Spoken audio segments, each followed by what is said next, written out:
teachers would tell parents of immigrants, if your child doesn't speak English, they won't learn English well, or they'll speak English with an accent. And now we know that's completely untrue. Children can learn up to 26 languages simultaneously and learn them fluently. But that wasn't the case in the 1980s. So the first thing that went for our family was language. And so my parents were told this information by teachers at school, and so they got very scared. So although they didn't speak English well, the first thing they did is they invested all their money into a big television set so that their kids could watch TV and learn English from television. Hello, my name is Emmy DeGrappa. Each week, we bring you stories asking our guests the question why. We learn about passion, purpose, and the human experience. Brought to you by Wyoming Humanities with the generous support of the Wyoming Community Foundation. This is What's Your Why?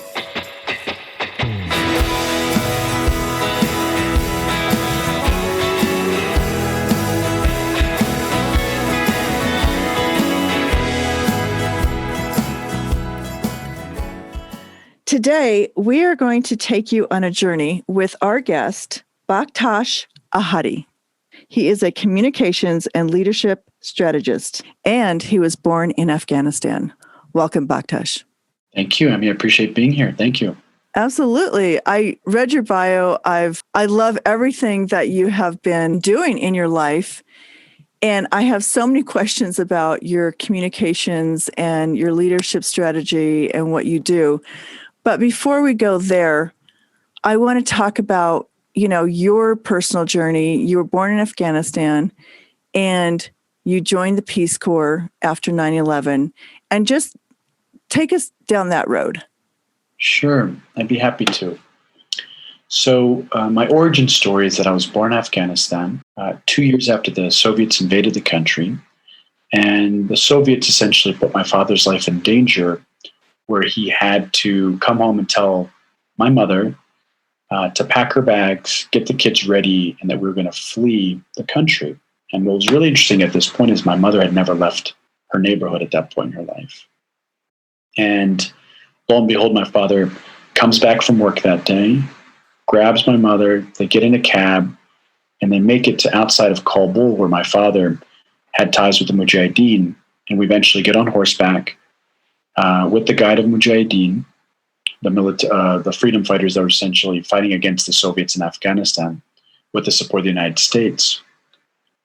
And we spent the next 7 days and 6 nights trekking through the Hindu Kush mountain range, which is very much like the Rockies that exist in Wyoming, very much like the Grand Tetons. So you can imagine traversing those mountains for 7 days and 6 nights with 2 toddlers. And that's what my parents did before we made it to refugee camps in Pakistan, where we spent 2 years of our lives there before getting sponsored and coming to the United States, where my family landed in a town called Carlisle in the middle of Pennsylvania, where we started our new lives in America in 1986. And what's interesting about that experience is that once we arrived, America was very much a place that didn't resemble anything that my parents understood America to be in terms of what they saw on television and media. Mm-hmm. Right? Because they assumed that everywhere in America was full of big buildings, flashy lights, and money grew on trees in some sense. Right? What's amazing about Hollywood is that it depicts how America is a very sensational place where you can achieve all your dreams. But what it doesn't do is it doesn't depict on how difficult it is to be here starting from scratch. And so my parents, my family, we spent a good chunk of time assimilating into American culture. And me until 9/11 happened, which is when Afghanistan came back on the map, not just for my family, but for the United States and the rest of the world because of the 9/11 attacks. Mm-hmm. Those attacks were orchestrated from Afghanistan by Al-Qaeda. And so if you remember, and your audience remembers, the United States went into Afghanistan to pursue Al-Qaeda, who was being defended by the Taliban at the time. And so what was really interesting is when that happened, I was in college. 9/11 happened 9 days after I started college. And I went into college as a first generation college student, not knowing what college was and what I wanted to study, to almost overnight being deeply curious about why people do what they do. And that was the question that I pursued and that I'm still pursuing, that kind of took me into the Peace Corps as a Peace Corps volunteer to serve in Mozambique, that took me to India, took me to Europe, and then eventually it took me to Afghanistan to serve as a combat interpreter with the Marines for 3 years, where I got to serve on the front lines of the war on terror in my home country alongside my adopted country in some sense. And so I lived that experience, Emmy, for 3 years, saw the good and the bad and the ugly that war can do to people, and came back. And since 2012, when I got back, at the end of 2012 until now, I've been very deeply interested in understanding the human condition, storytelling, and really understanding and helping people discover the meaning that they give to their lived experience. Remind me how old you were when you came to the U.S. Yeah, so we landed in 1986 and I was 5 years old. Okay. So that's probably a very distinct memory for you, because that's probably when children really start to have their memories. Yeah, as a matter of cognitive development, memory starts to begin around the age of 3. So I have no recollection of my time in Afghanistan because I was 3 years old when we left. And I slowly start to remember. I remember my memories from when my family was in Pakistan. But then, as you quite eloquently said, when my family arrived to the United States, that's when my memories kind of really took hold. Mm-hmm. And so they're very much ingrained in my lived experience as a matter of how, as a matter of my origin story. So I remember those experiences very much, where we lived, how we lived, who was helping us, the things that my parents had to face. So it's very much ingrained in my memory. What kind of job was your dad able to get when you all arrived in this country? Yeah.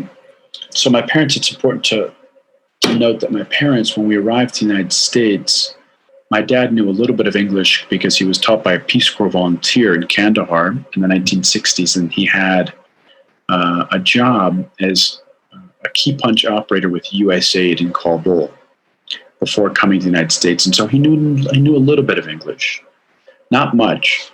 My mother didn't know any. And so when we first arrived, my father's first job was working as a grocery store bagger.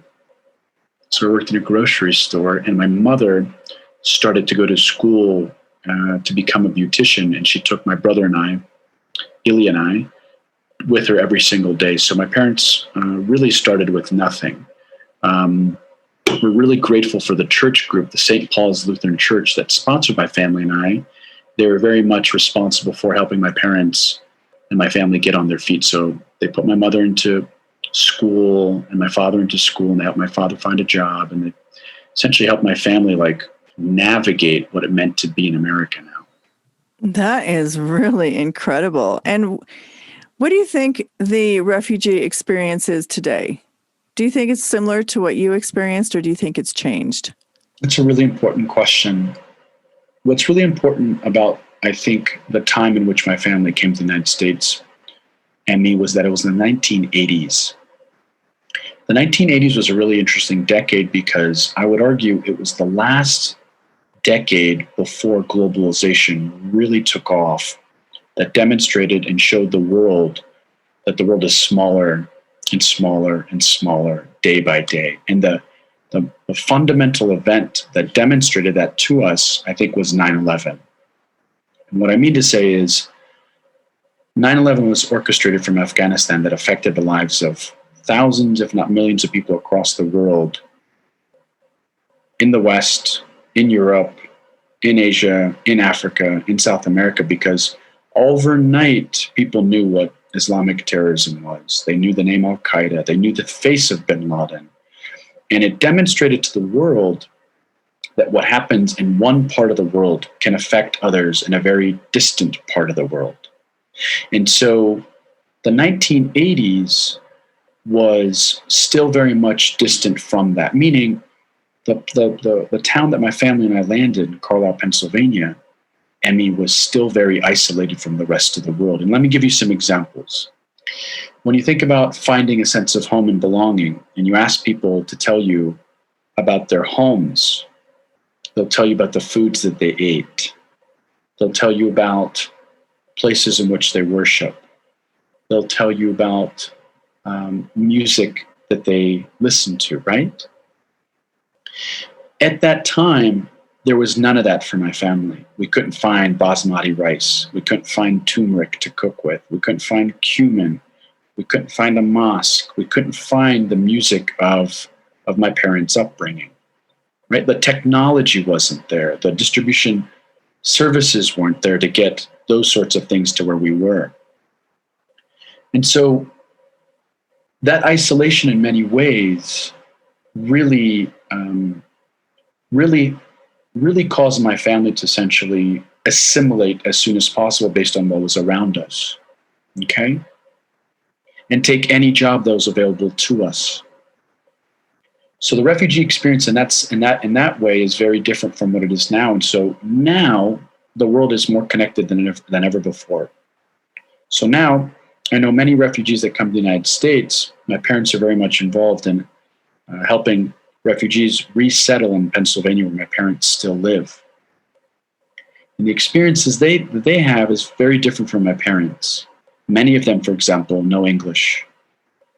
Many of them know how to drive. My parents didn't. So they can come here and get a job right away as an Uber driver, for example.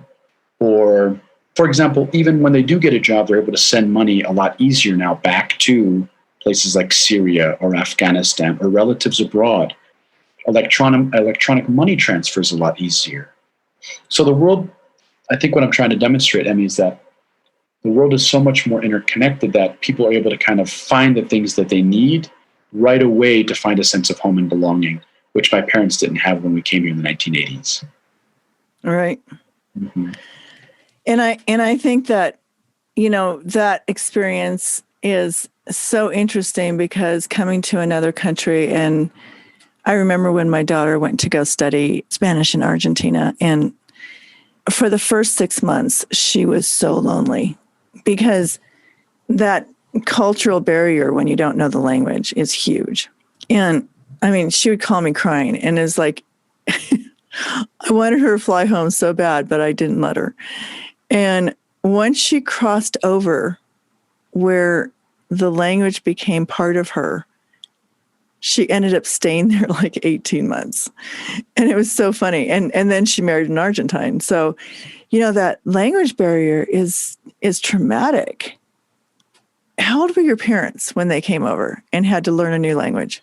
Yeah, so my mother was, my mother was about 23, 24, and my father was 32, 33.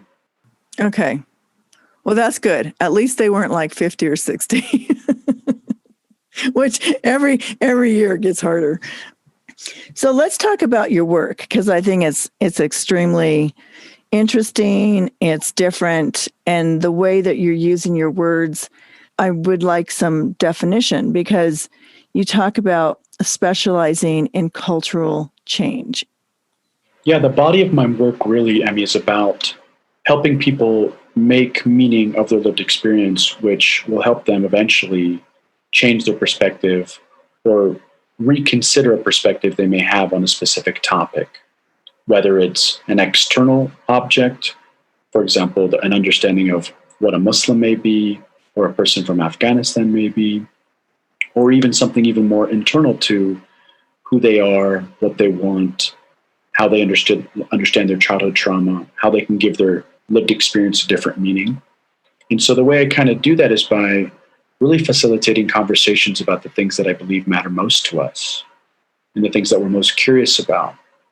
So really a lot of what I do is just ask really keen questions of people to kind of help them explore the things that they think they understand about the world and their relationship with the world that they live in. What is your education? Yeah, so I studied anthropology and sociology in college, and then I went to graduate school to study international relations. But my education didn't inform the work that I do now. I think the transformational thing in my life that kind of happened was as I was growing up, I was very much interested in solving complex problems as it pertained to an external stimuli, whether it was trying to solve a war or bring peace to a conflict, or aiding in terms of alleviating poverty in places like sub-Saharan Africa, where I was a Peace Corps volunteer. But what I really realized was that I wasn't so much interested in the things that happened to people. I was more interested in the meaning that people give to the lived experience, because I realized that whether I was in Mozambique teaching English to villagers, or in Afghanistan as an interpreter trying to make sense of this war, what I realized was if I thought too grand scale about the war in Afghanistan, I would have broken my heart because it didn't make sense. What I found to be more interesting, though, was how did people make sense of who they were in their environments?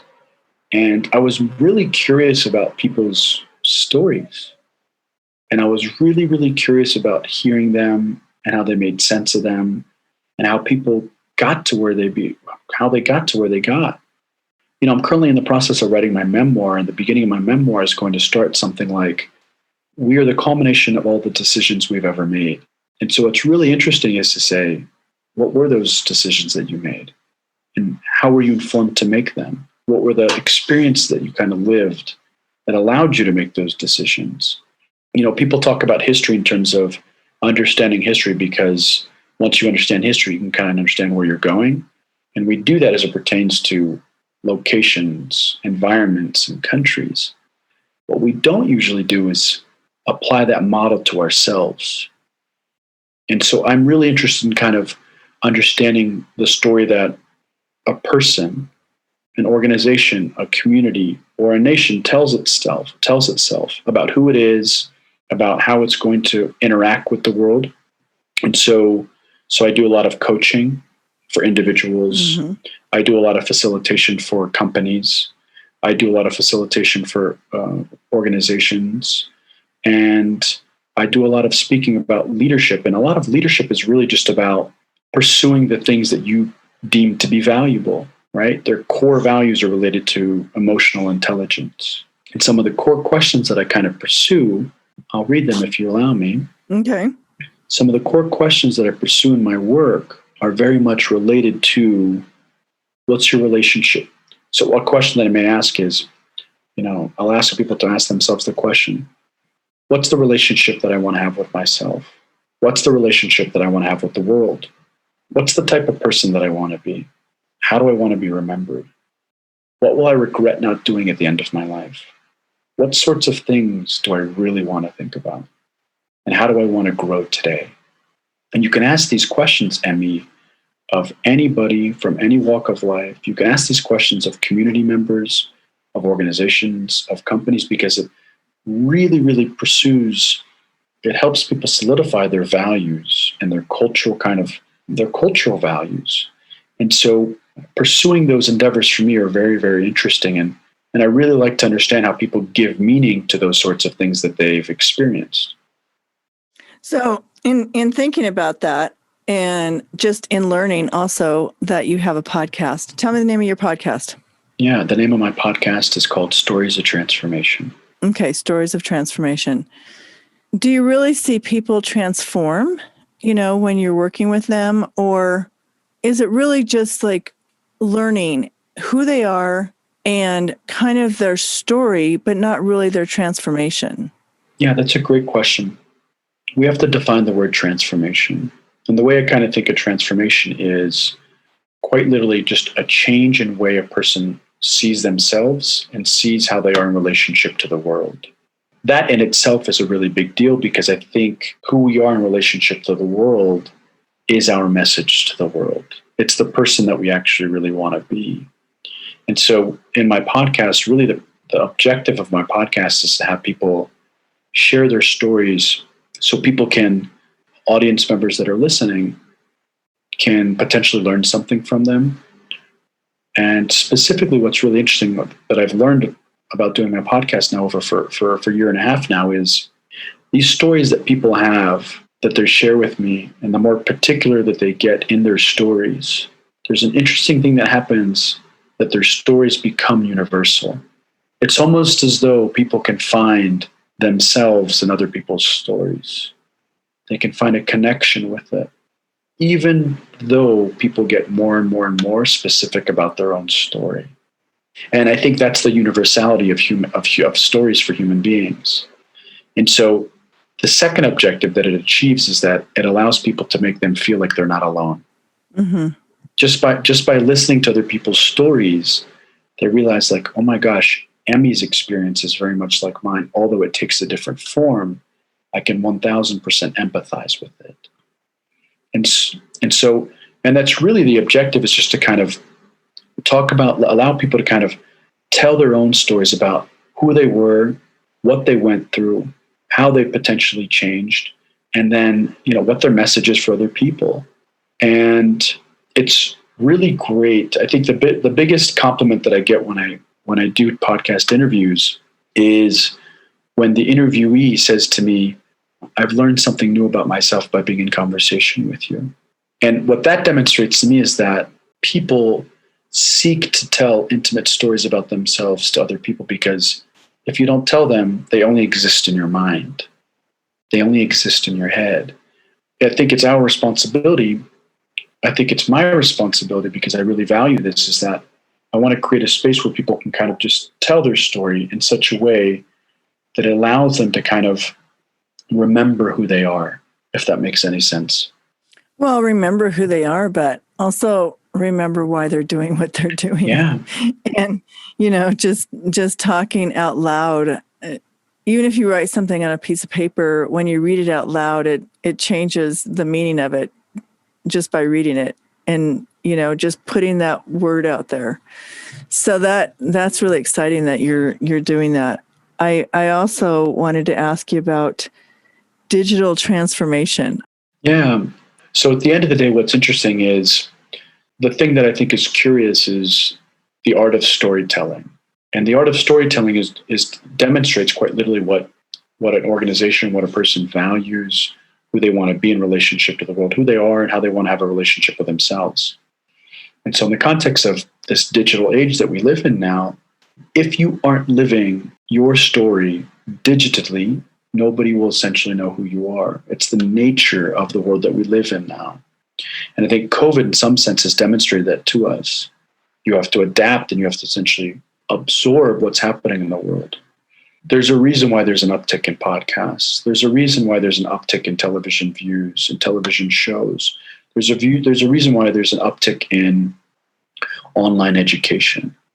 So what's happening now is, what I do sometimes as well is help clients figure out how they can take their in-person persona of their values and who they are and their story that they tell themselves, and literally plant that on the digital platforms.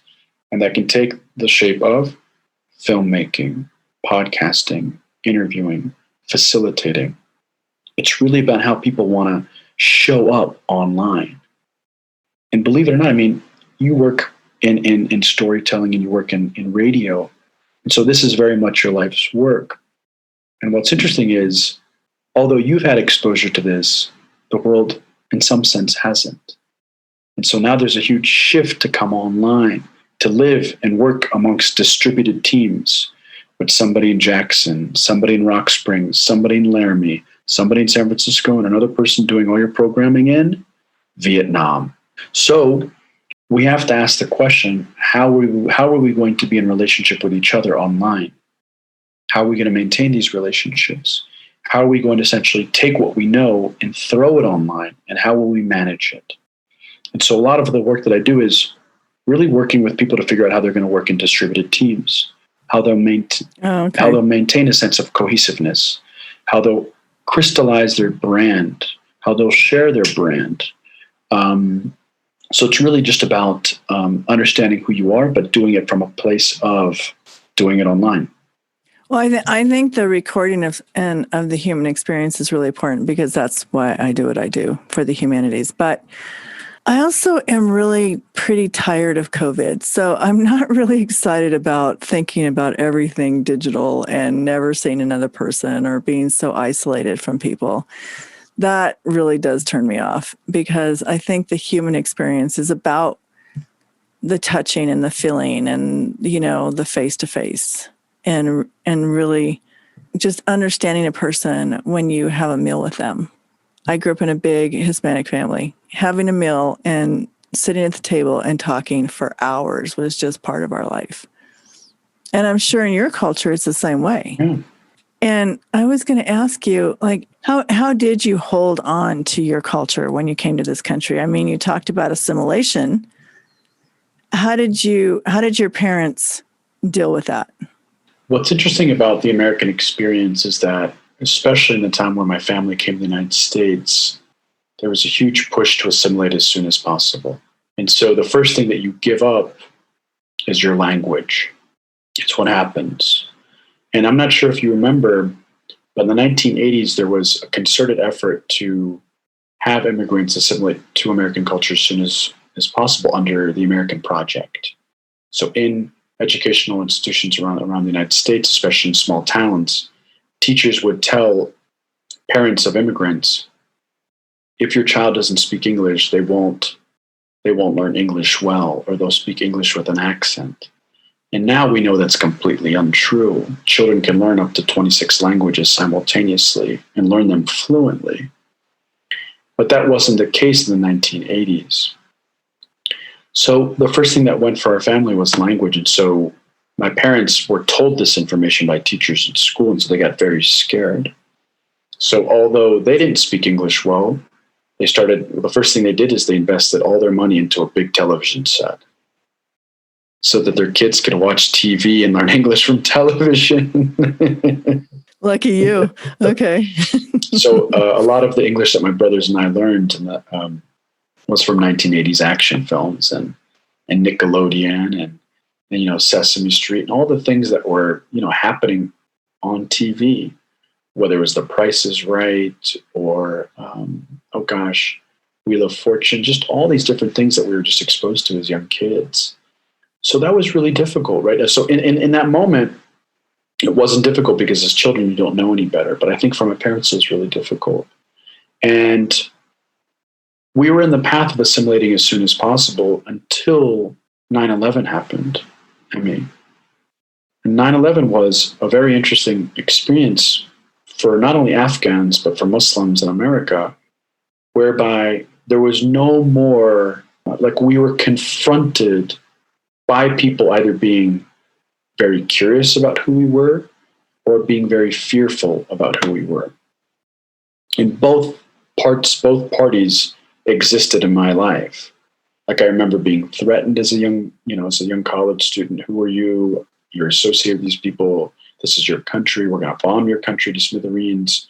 Or other people that took a more humanistic approach would just be like, what's it like? What's Afghanistan like? Just being very curious about a place that harbored these terrorists. And so what did this do to me? It made me step into the role of being responsible for at least trying to have some of the answers that people wanted to know about. So I became very curious about Afghanistan, about culture, about psychology, about how people understand their lived experience. And so that's really the thing that I threw myself at that took me all around the world, that eventually made me realize that people do things based on the thing that they give meaning to. And so you can have two different people live one experience, the same experience. And one person can commit suicide and the other person can be completely grateful. How does that happen? Right? I started seeing these things in my life and I realized that it's all about the story that we tell ourselves based on the experiences that we've had. And your initial question was about how did my parents deal with maintaining a sense of culture? Well, post 9/11, I threw myself at what it meant to be Afghan, because the world needed that of people like me. Like, although I fit the profile of one of those 19 hijackers, I too understand what it means to be an American. So my sense of responsibility is to say, okay, how can I be a bridge between these two worlds that I occupy? How can I be a bridge between these two identities that I was born into, in some sense? I didn't have a choice about whether I was going to come to America. I didn't have a choice about whether or not to be born in Afghanistan. These were things that were given to me. And so I think what's really curious about human beings is, when we're trying to find our why and our sense of purpose, we oftentimes don't have to look that far.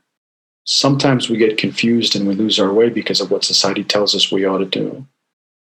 But if we're really keen about the signs that exist around us, we don't have to go too far to understand what our why is, because a lot of what our why is, in my experience, is what we're given. Well, and say what's interesting about what you just said is that there's so many different arguments going on about that. The American dream, does it exist anymore? It's about these conversations about erasing culture, or a lot of confusion for people on their views of racial identity or cultural identity, or how do I fit in or how do I not fit in, and whiteness. And just, it's amazing how there was such a simpler time when you knew your culture, you're proud of your culture, and you're living your life, and you're not feeling this kind of pressure that we're feeling right now. Do you feel that way? I think anybody who's paying attention feels that way. But I think what's more important is to know that this is no longer going to be, it's not going to get any better as a matter of noise, as a matter of the level of noise. Like, we have to understand too, Emmy, is that,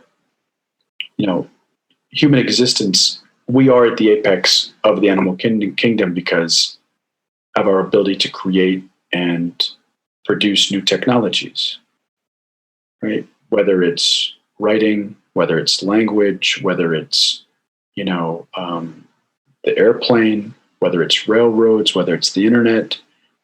Human beings are fantastically good at creating new technologies.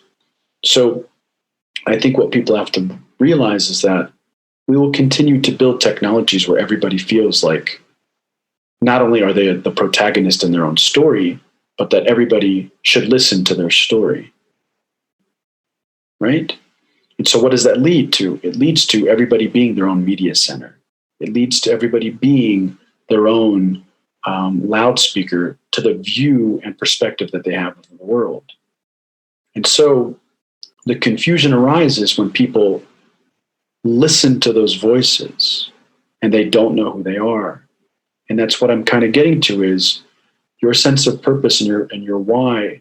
You really don't have to go that far if you dig deep internally to who you are and your experiences and your memory and the meaning that you give to your lived experience.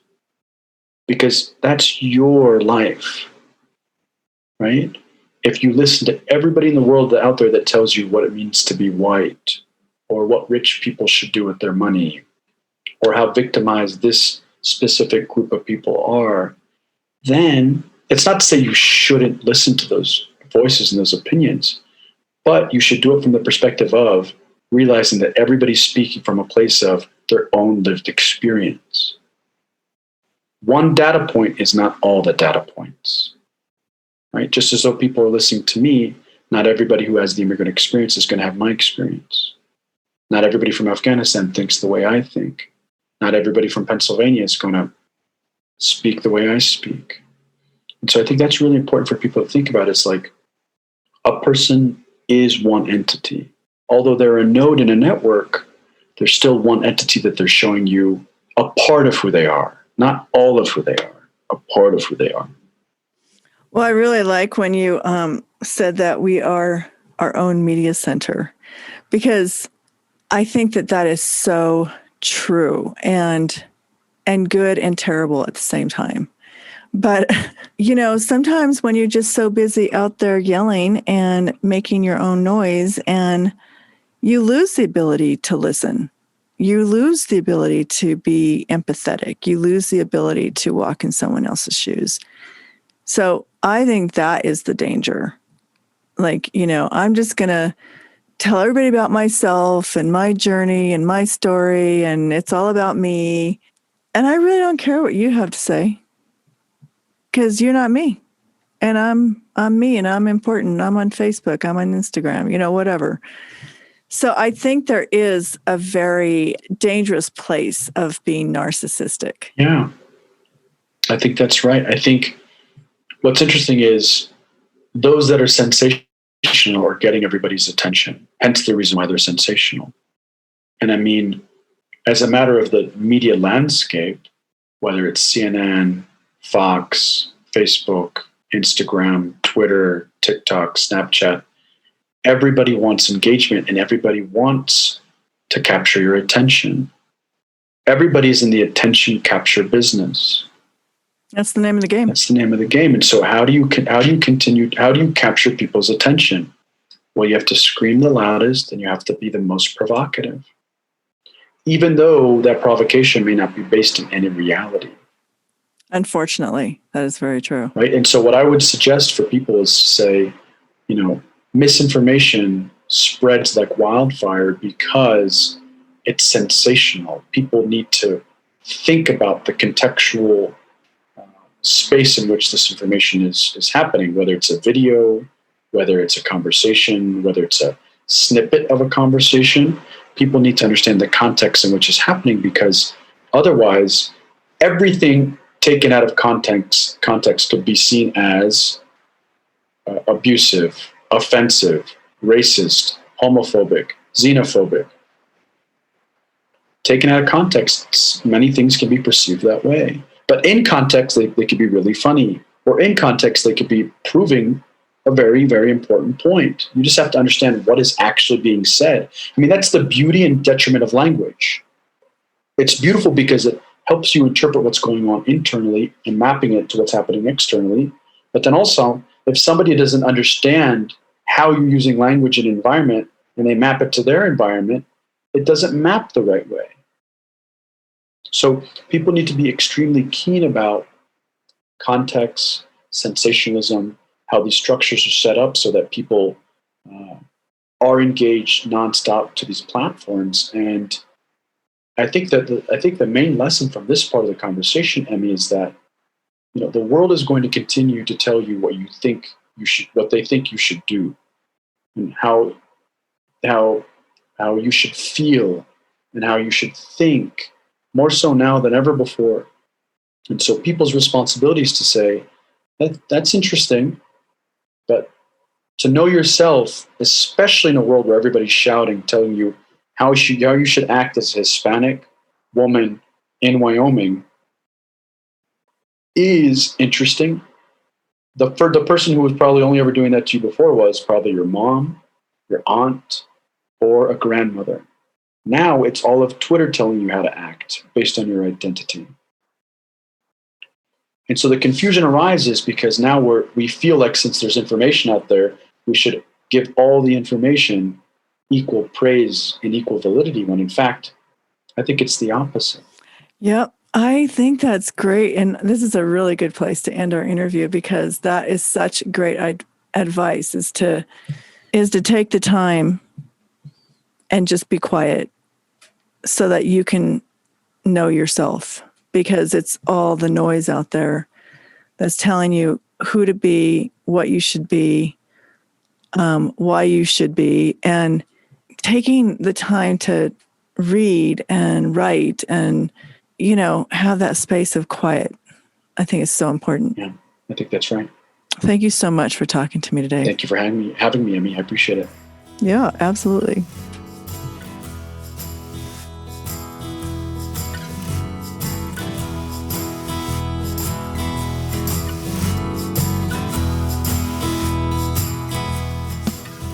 Thank you for joining us for this episode of What's Your Why? Brought to you by Wyoming Humanities with support from Wyoming Community Foundation and generous supporters like you. To learn more, go to thinkwhy.org, subscribe, and never miss a show.